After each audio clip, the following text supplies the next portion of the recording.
I'm Dr. Jim Coyle, and this tutorial is going to discuss intimate partner violence.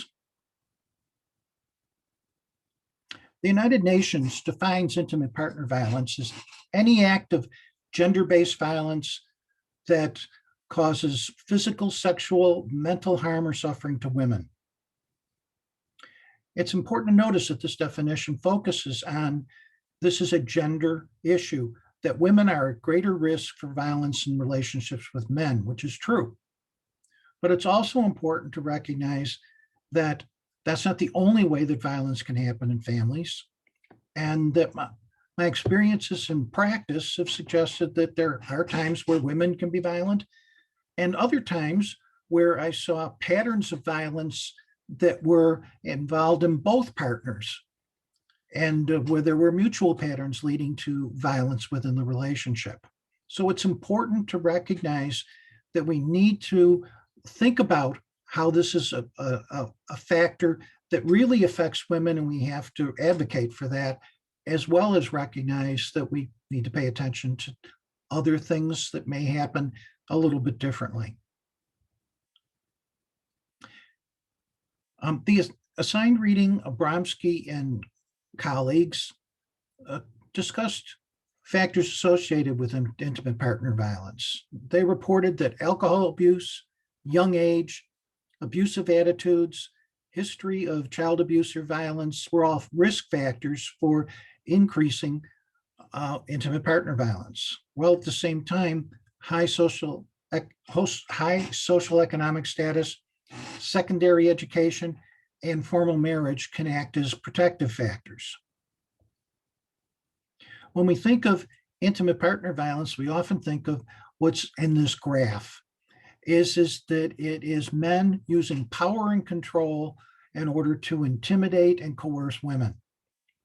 There's a number of ways to do this, from physical violence to sexual violence to using isolation, economic abuse, using children, and intimidating women to do what men want them to do. This is something that we often see and have to be aware of, that it can happen in many different ways. This particular pattern is often involved in what is called battering. Battering is men using violence to intimidate and control women. And this is something that can be very detrimental and very difficult to address when the woman is so afraid of the man that she is reluctant to describe what's going on. There's also another aspect of violence that can happen in families that's related to anger management. But in looking at the difference between those two, it's important to first recognize that violence is destructive no matter how it happens or what influences it.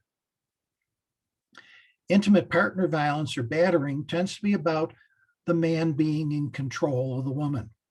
It tends to be patriarchal. There's a purpose in the violence, and that is to control. Anger management difficulties often involve both partners, and it can become more intense as the argument progresses. It often seems more reactive as opposed to purposive.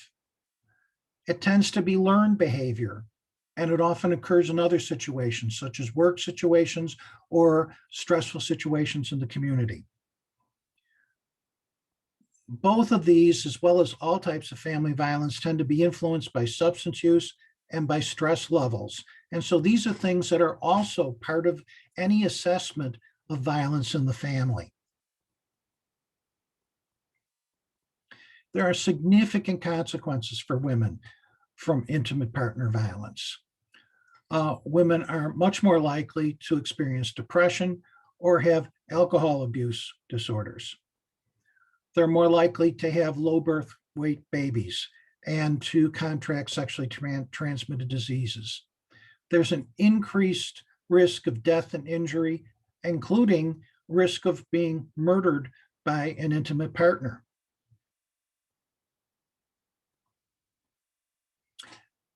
There's a wide range of theories explaining family violence.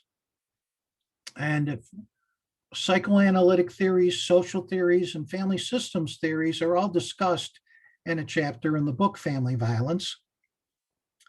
And it's interesting to see that these three theoretical perspectives represent a focus on individual issues, a focus on family relationship and couples issues, as well as the social theories that talk about how violence is affected by culture and society and social factors in the community.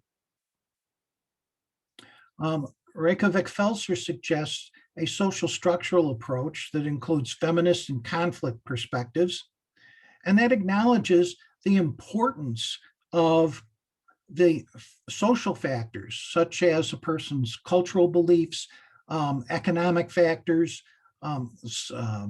supportive factors in the community, and how they impact violence in families. This approach suggests that working with just individuals or couples is not going to be sufficient in order to address this wide range of factors.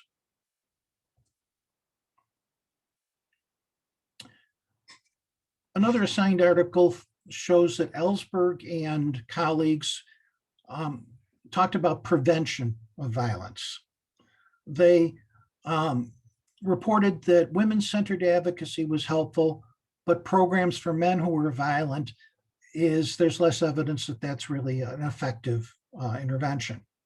On the other hand, violence prevention group training for women and men seemed to be helpful, and that overall educational components were a big help in terms of preventing violence. Some of the education focuses on gender relationships, showing that violence is an unacceptable option, communication skills, as well as shared family decision-making. A number of years ago, I reviewed some empirically supported programs that focused on preventing youth violence. The effective programs had a number of common elements that I noted. They help people develop skills in anger management and problem solving, increased awareness of the consequences of violence, social skills training, as well as having positive pro-social relationships. They used appropriate use of structure and limit setting, and they tended to focus on strengths and resilience. There were multiple domains in the treatment regime, focusing on individual, family, peers, and community.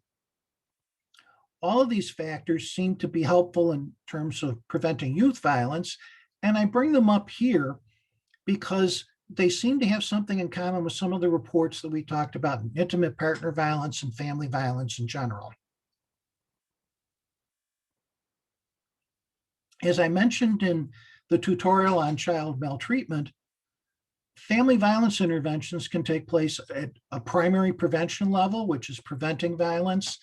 That often involves awareness of how violence occurs and how it impacts people, education about being accountable for your behavior and reducing violence in your life. Secondary prevention is to slow or reduce violence by trying to address some risk factors. So helping people with safety planning, anger management, as we mentioned before, substance control, which is a very big issue, family support, as well as family preservation. Tertiary prevention is related to managing complicated long-term problems. It's helping people develop safety plans. It's helping them to create safe households and how to make the household safe. It's exploration of power and control and responsibility, and using the wheel that was in one of the earlier slides is one way to do this with people. Accountability for behavior, that violence is something that you're personally responsible for. It's not something you blame on the other person. It's something you need to do to ask yourself, what can you do differently? How can you handle your violence, your upsets, your anger? What can you do differently? As well as criminal charges, particularly for men who are reluctant to change their behavior and are trying to intimidate women so that they do not follow through with the intervention. As you think about all these interventions, it can be helpful to jot down your reactions.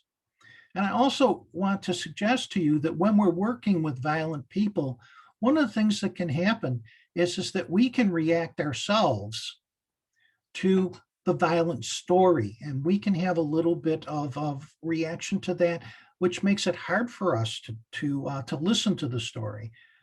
That's something that's important for you to pay attention to, and to also take care of yourself and get the proper support for yourself so that you can give the support to the people who you're working with who are influenced by violence.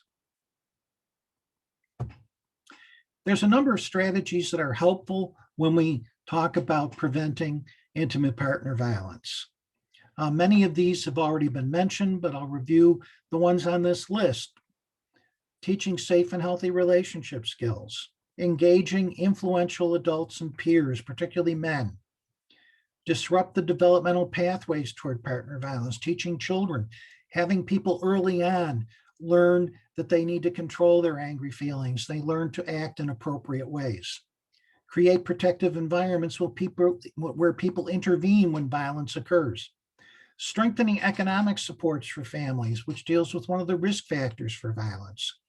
And supporting survivors so that they are safe and they have reduced harm. Having victim-centered services, housing programs, and other things that are going to help support them in this particularly difficult situation in their family. It's also important for you to consider, what do you do when a client discloses violence?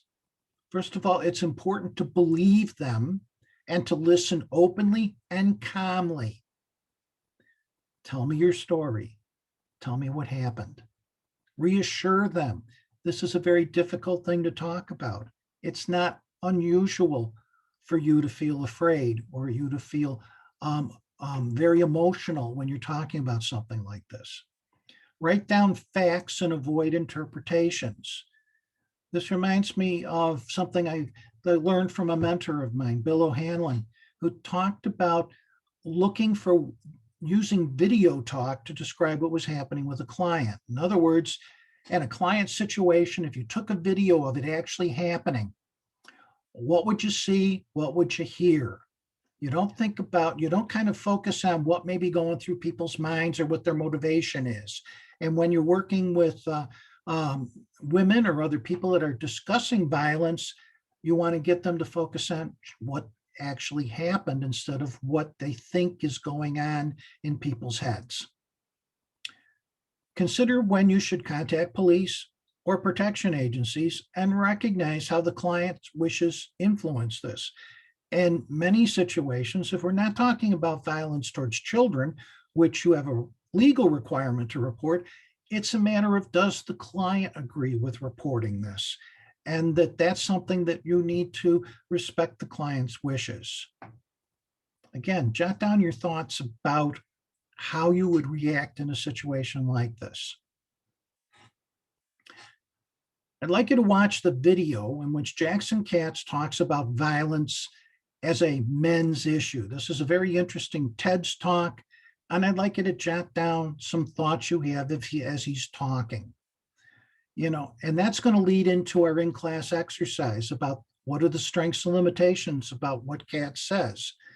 What does he say that makes sense to you? What other strategies would you suggest? And we'll talk about that in small groups. Consider what you've learned, consider your own feelings and what you need to talk about in order to say, how can you work with violence in your work setting? See you in class.